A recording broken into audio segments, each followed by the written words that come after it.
Hey guys, welcome back to my channel. My name is Sam Eileen and we're doing some writing related content today, specifically outlines. I'm going to be showing you my outlining method that I'm currently using. I've been using it for about a year or so, and I have three full stories outlined this way. And then I have some ones that I had outlined-ish in the past using this method. I'm just gonna kind of show you the differences between how I used to do it, how I'm doing it now, and why I even started outlining in the first place. So starting off, I did not used to outline at all. I know a lot of people fall into this bucket where they didn't really outline for a long time and then they realized outlining is actually a good thing, so then they started outlining. I was one of those people. When I was in school, anytime we had to outline a paper and submit it for a grade, I always dreaded it. Not because I didn't enjoy doing the outline. I mean, I didn't, but I didn't think it was necessary because I knew in my brain I was not going to follow the outline that I had made for myself. I would go in, I would do something else, change my mind, go down a different route. It was what I usually did. For me, that made me just never want to outline anything and just pants it. I was a huge pantser for a really long time. Any stories I wrote in high school, they were pantsed. I also never finished any stories in high school. So, kind of goes hand in hand. In college, I did start to do a little bit of outlining and it helped a little, but I also had this story that I rewrote 3 times and never finished any of those 3 times, and it changed dramatically every single time, that never got finished until I actually outlined 2 years after I graduated from college. So that leads me into when I did start outlining. I had a couple of different things that I tried, and one of them is the one that I'm using now, index cards. So index cards for me are just really helpful. I don't know what it is. I don't know if it's just physically having something in my hand, something I can look at, something I don't have to click onto a different screen to find, but it just for some reason works really well for me. I have index cards up on my little bulletin board thing that I have right next to my desk. That has been super helpful for when I'm writing. I currently have a couple of things up there for the story I'm working on right now, Mutated World. I will be showing some more content of me writing that eventually. I'm doing kind of like a combination video of different days of me writing, if that makes sense. So index cards are just really useful for me. I have tried using the Scrivener outline tooling that they have, and it just doesn't work for me. I start to do it, and then I just stop doing it because I'd rather be writing if I'm typing rather than making an outline. I don't know, that's just how my brain works. I have done other outlining methods. One of them in particular I'm going to show in a different video, but for this video we're just talking about index cards because that's the current outlining style of choice that I have made. So these are super helpful. These are just simple index card cases. They're really cheap, which can be a good thing for getting into it, but also not a great thing for when you want to open it. I just fully shut this one and now I have to open it. I have to pull on this so much to get it open, and it's really obnoxious. But they hold index cards. They don't take up a lot of space. I do want to buy many more of these. I only have 3. And right now, this one holds colored line. I put colored lines index cards. I bought this little sticker printer thing at one point and went a little crazy with it. And then I have this one here, which has colored index cards, and then this one here, which was supposed to be for a specific story and has become the place for all of my stories because this is my only other card holder. So in my plotting and outlining, I have 2 different index cards that I'm currently using. So I have this, which are just a full colored index cards. They have lines on this side. There's only 4 colors. I want to get more colors because I think that will be useful. The 2 stories that I have fully outlined right now, or almost fully outlined right now, I use these in different ways in both stories, and I'd rather have specific colors for specific things in every single story rather than having a variety in every story. It'll just help me like mentally look at it and be like, okay, so if it's that color, that means it has to be about this. You know what I mean? So I do want to get more colors of this. I don't even know what other colors they make, but I will find them. And then I also have these right here. So these are just lined index cards, but they have a specific color on the top, and each line is that same color, as you can see. Ooh, this is very difficult to do. I have a lot of these. I've used the green the most because that's been Act 2 in both of the stories so far, so I definitely need to get more of the green. The colors on here, they've kind of been different in each story as well. Once again, I want to choose a specific color for each act, so that way I know exactly what act I'm on. Before I get into what my index card method is right now, I wanted to show you what I did back in college, because I have 3 stories that I did using index cards. As you can tell, I had orange index cards in college, and then I had regular plain white index cards. So that's what I used. So the first one right here is almost completely blank except for some names and then a lot of blank index cards in the back. I used to staple them to keep them all together. This one has 2 staples, one there and then one halfway through. Terrible idea. Don't do that. This is actually a story that that was the story I was talking about earlier, where I rewrote it 3 times, never finishing it, and then I finally did an outline and actually finished it after college. I did not use the index card method for that. I used the other method that I will go into on a later date. So that story, obviously not much there. This story, I actually did write a lot of this because I outlined it for my intermediate screenwriting class. It is a prequel, not a sequel. It is a prequel to this story that I, never filled any of the index cards out for. It was just like another idea that I had for that particular story. This is never going to see the light of day, but if I do feel like it, I have the cards here. Almost all of these, I never even saw that before. Almost all of these cards are just character cards. The characters in this story in particular have different like abilities, like, what's one? Learn new things instantly. I don't even know. Control and produce electricity. What's another good one? Ability, air. Okay, their ability is air. I don't know what that means. But those are on the back of the character cards. And then I do have one card in here that is like my outline. My really terrible, awful outline. Yeah, that was my outline for this particular story. Not much going on there. I never actually finished that screenplay because we only had to write the first half of the screenplay. So we didn't have to fully complete it for intermediate. And then I did not complete it for my advanced screenwriting class because she wanted us to have something grounded, and this wasn't grounded because it was fantasy. So I couldn't do that one and finish it. But I did get some good things when I did that method for that one.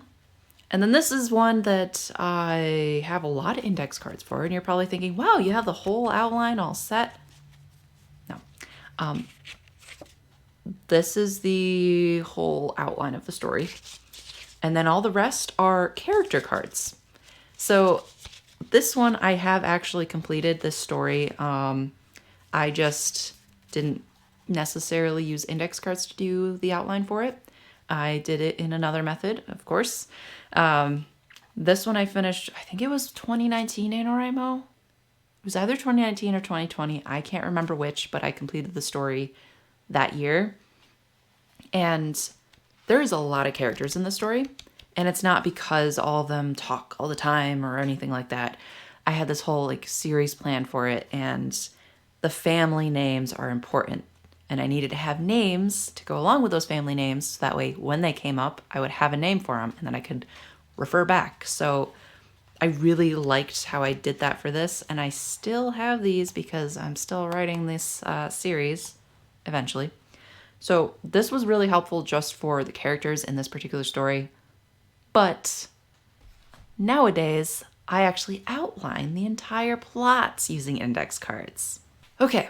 So I have 3 stories that are on index cards. One of them doesn't really have much going on with it yet. The other 2 are fully or almost fully fleshed out completely. So I'm just gonna quick show you this one because this is the one that barely has anything. I have a title card here. This is the only one where I actually did a printout sticker for what the working name is. I have chapter 1, and then way here in the back I have some characters. That is all I have for this entire story. Not much going on, like I said.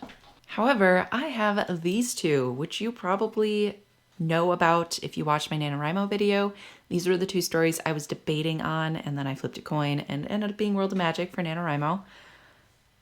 I don't know if I have to explain, but I wrote 19,000 words, something like that, in the first week, and then I didn't really write anything else after that. So it's a fail of a NaNoWriMo. Still a Warner shirt though. It's fine. But these 2, this one is fully fleshed out. This one, I'm still missing Act 3. This is one that I'm actually currently working on. So I think when I get to Act 2 in the actual writing, I'm going to come back and finish outlining Act 3, hopefully, maybe. These are set up similarly, but there are some distinct differences. I outlined this one first and this one second.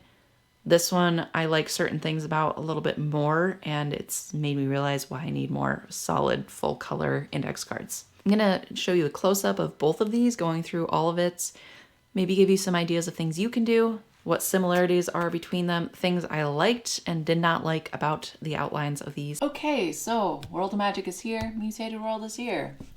As you can see, both of them have a title card. I drew these ones out. This one I filled in letters that I made. This one I just wrote and then colored over. Nothing super crazy about them, just 2 different colors. So the first index card in both stories, and sorry for that wobbling, is a map. This is just a really rough map for both. There are small landmarks. I don't know if you can tell on both of them. They have numbers, and those numbers correspond to locations that I've written on the back. This is subject to change. This is just a quick visual for my purposes as I write. And I think it's been really helpful personally, because there's definitely places I need to figure out where they are. And you are in the way. This is where things change a little bit between the 2. So World of Magic, there's obviously magic. So I have magic types. And this is where I used the solid index cards for this particular story, just to kind of go through each magic type, what they can do, what they can't do, all that. As you can tell, these were on my bulletin board for a long time. And then the next thing in both of them is just like some notes about the world, just like major plotline notes, things that happened in the past, that kind of stuff. And then over here we have some creatures, because this story has creatures. If I can speak, that would be great. So just have a couple creatures. I only have 2 right now. There's definitely going to be more. I have to fill out an index card for one that I wrote recently. And we have characters next. That is next for both. As you can tell, I have, like, I guess, I don't know what you call them, just index cards in between each section for Mutated Worlds, which I really, really like, and I want to do that in the future as well. I don't necessarily like how I didn't do that in this one. I might do that in the future. Who knows? But characters are next. I have 2 character cards in here that are blank because all the rest of my character cards are up on the board right now. But the character cards over here are in blue, and yeah, I have all of them here. These are all filled out, I believe, yeah. And then I go into Act 1. So once again, this is where I need to pick a color and not go between different colors. Act 1 and this one is red, Act 1 and this one is orange, and I think I like the red for Act 1. I don't know why. I kind of liked it for Act 3 as well, but I think I like it for Act 1. And then, I don't know. I'll figure it out. I'll figure the colors out. Maybe I find new index cards with different colors. But all of Act 1 is here. Act 2 just happened to be green in both. That was not my intention. It just, that's the one I picked up pretty much. Obviously Act 2 is the thickest for both. And then I have Act 3, which this one is orange and this one is blue. Like I said, Act 3 for Mutated Worlds not filled out yet. I'm grabbing all the other notes. Okay, there we go. And now this is the same on both, but I don't have a cover card for this one. It's just additional world notes. It's like the mood that I want to portray in the story, just like timeline kind of thing, alternate chapters. This one has some notes on like school names and just like other names that I kept forgetting, some moods, and then just blank pages for the notes. And that's all for those two stories. Okay, now that it's probably completely off center again, that is what I've done so far with my index card method. I really like how it works. I definitely like the layout of Mutated Worlds a little bit more. Like I said, I do need to go and do some research, see if I can find some other colored index cards, because I think having like one color for each thing is really smart, and having only 4 colors of these solid index cards I don't think is enough. So I'm hoping to get at least like probably 4 more colors. I think that would be good. Otherwise, I'm good with how many colors this has. I think this is fine. I just need to pick 1 color for each thing. I'm really leaning towards keeping the blue for characters. For some reason, that just calls to me a lot. And then keeping the notes as being yellow. So it would really be the red, the green, and the orange would be the 3 acts. And I just need to figure out which one I like for each. I hope that you found this at least a little bit interesting, maybe a little educational. Maybe you can try out using the index card method for yourself. You never know. Maybe it'll be the thing that you needed. It was the thing I needed, so who knows? Like I said, I do have another outlining method that I have done. I want to show that off as well. And then I also have a couple other writing related, kind of more along this line, I guess educational, if you can even call it educational, just like tips and things that I've done, books that I have, that kind of thing. So those will be in the future. I do want to have some writing vlogs because I am writing actively right now. So I want to make sure that I document that and actually pull out the camera sometimes when I'm writing, instead of just being like, oh, la-di-da-di-da, I've been writing for 2 hours. Oh, I'm done writing. I should have filmed that. I hope you all enjoyed, and I will see you all in the next one. Bye.